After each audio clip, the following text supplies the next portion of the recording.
প্রায় ২ বছর পর আবারও চালু হচ্ছে ভারতের ট্যুরিস্ট ভিসা কার্যক্রম। আবেদন শুরুর তারিখ থেকে শুরু করে প্রয়োজনীয় কাগজপত্র, আবেদন প্রক্রিয়া এবং ভিসা পেতে কত সময় লাগবে, সব গুরুত্বপূর্ণ তথ্য প্রকাশ করেছে ভারতীয় কর্তৃপক্ষ।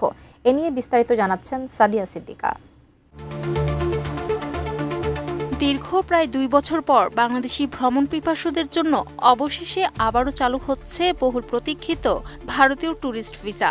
আগামী ২৮ জুন থেকে ঢাকা, চট্টগ্রাম, রাজশাহী, সিলেট ও খুলনা এই ৫ বিভাগীয় শহরের ইন্ডিয়ান ভিসা অ্যাপ্লিকেশন সেন্টারে আনুষ্ঠানিকভাবে ট্যুরিস্ট ভিসার আবেদন গ্রহণ শুরু হবে। গত ২৫ জুন ভারতের নবনিযুক্ত হাইকমিশনার দীনেশ ত্রিবেদী এই ঘোষণা দেন। এতে দুই দেশের নাগরিকদের যাতায়াত ও পর্যটন খাতে নতুন গতি আসবে বলে আশা করা হচ্ছে। ভিসার আবেদন করতে প্রথমে ভারতের অফিসিয়াল অনলাইন ভিসা পোর্টালে প্রবেশ করে রেগুলার ভিসা অ্যাপ্লিকেশন নির্বাচন করতে হবে। এরপর দেশ হিসেবে বাংলাদেশ এবং ভিসার ধরন হিসেবে ট্যুরিস্ট ভিসা বেছে নিয়ে পাসপোর্ট অনুযায়ী ব্যক্তিগত তথ্য, পাসপোর্টের বিবরণ ও ভ্রমণের তথ্য নির্ভুলভাবে পূরণ করতে হবে। আবেদন জমা দেওয়ার পর একটি ইউনিক ওয়েব ফাইল নম্বর বা অ্যাপ্লিকেশন আইডি পাওয়া যাবে, যা ভবিষ্যতে ট্র্যাকিং ও যোগাযোগের জন্য সংরক্ষণ করা জরুরি। পাশাপাশি সাদা ব্যাকগ্রাউন্ডে তোলা একটি ডিজিটাল ছবি আপলোড করে আবেদনপত্র প্রিন্ট করে নির্ধারিত স্থানে স্বাক্ষর করতে হবে। নতুন বাংলাদেশ গড়তে এলো Zulfikar still. Zulfikar still.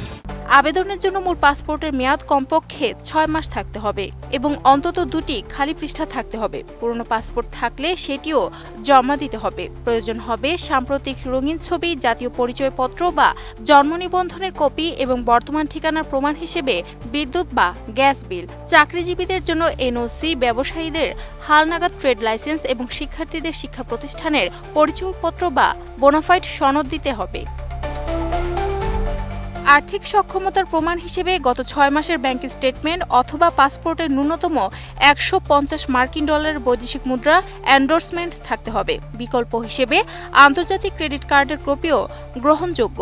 Online form পূরণের পর আইভেকের পেমেন্ট পোর্টালে প্রসেসিং ফি পরিশোধ করে অ্যাপয়েন্টমেন্ট নিতে হবে। প্রতিদিনের স্লট আগের দিন সন্ধ্যা ৬টায় উন্মুক্ত হয়, তবে বিকেল ৫:৩০টার মধ্যেই সাইন আপ সম্পন্ন করতে হবে। নির্ধারিত দিনে সকাল ৮টা থেকে দুপুর ১টার মধ্যে প্রয়োজনীয় সব নথি নিয়ে আইভেক কেন্দ্রে উপস্থিত হতে হবে। সেখানে যাচাই শেষে বায়োমেট্রিক তথ্য সংগ্রহ করে একটি ডেলিভারি রসিদ দেওয়া হবে। আবেদন জমার পর রসিদের নম্বর দিয়ে আইভেকের ওয়েবসাইটে ভিসার অগ্রগতি ট্র্যাক করা যাবে। সাধারণত ৩ কার্য দিবসের মধ্যে প্রক্রিয়া সম্পন্ন হলেও বিশেষ পরিস্থিতিতে সময় বাড়তে পারে।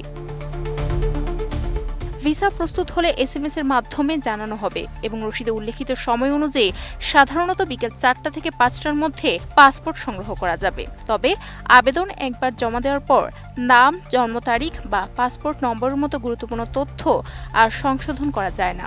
তাই চূড়ান্ত সাবমিট করার আগে প্রতিটি তথ্য একাধিকবার যাচাই করার পরামর্শ দিয়েছে ভারতীয় কর্তৃপক্ষ।